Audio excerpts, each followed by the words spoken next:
શ્રી વલ્લભાધીશ કી જય. સર્વે વૈષ્ણવોને જય શ્રી કૃષ્ણ. વૈષ્ણવો, આજે આપણે નિકુંજ લીલામાં અષ્ટસખાઓ પ્રભુ સાથે સખી સ્વરૂપે બિરાજી અને લીલા કરે છે તેની ભાવભાવના વિશે આપણે આજે સત્સંગ કરીએ છીએ.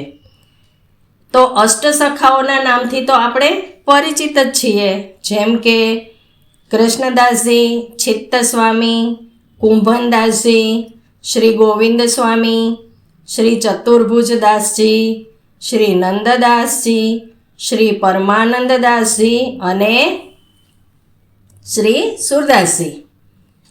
તો આ આઠેય સખાઓ કઈ નિકુંજમાં, કઈ લીલાસ્થલીમાં, કયા સખી સ્વરૂપે પ્રભુ સાથે બિરાજે છે તે જોઈએ.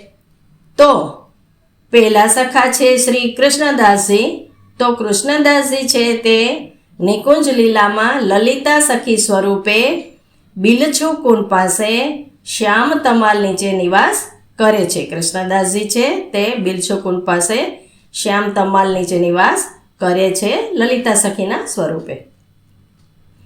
પછી શ્રી ચિત્ત સ્વામીજી. તો ચિત્ત સ્વામીજી નિકુંજ લીલામાં પદ્મા સહચરી સખી સ્વરૂપે અપ્સરા કુંડ પાસે નિવાસ કરે છે. ત્રીજા છે શ્રી કુંભનદાસજી.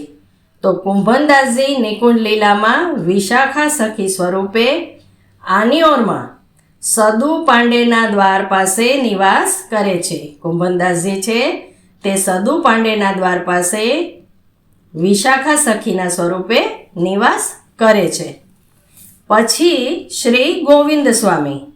તો ગોવિંદ સ્વામી છે તે નિકુંજ લીલામાં ભામા સખી સ્વરૂપે શ્રી ગોવિંદ સ્વામીની કદમખંડી પાસે ઐરાવત કુંડ પાસે નિવાસ કરે છે.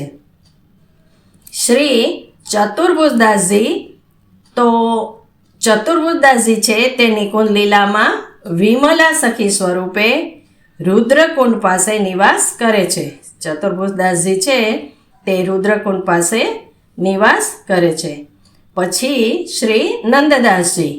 તો નંદદાસજી છે તે નિકુંજ લીલામાં ચંદ્રરેખા સખી સ્વરૂપે માનસી ગંગા પીપર વૃક્ષ પાસે નિવાસ કરે છે.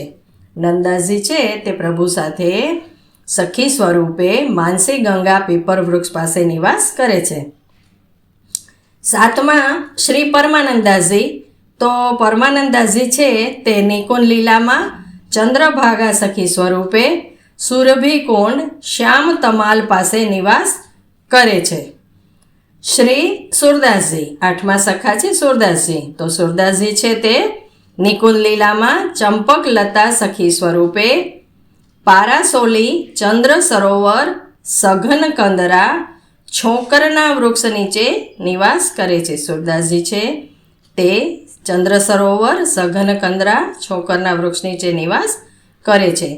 તો આ પ્રભુના અષ્ટસખા એ પ્રભુની સાથે નિકુંજ લીલામાં અલગ અલગ સખીઓના સ્વરૂપે લીલા કરે છે અને બિરાજે છે.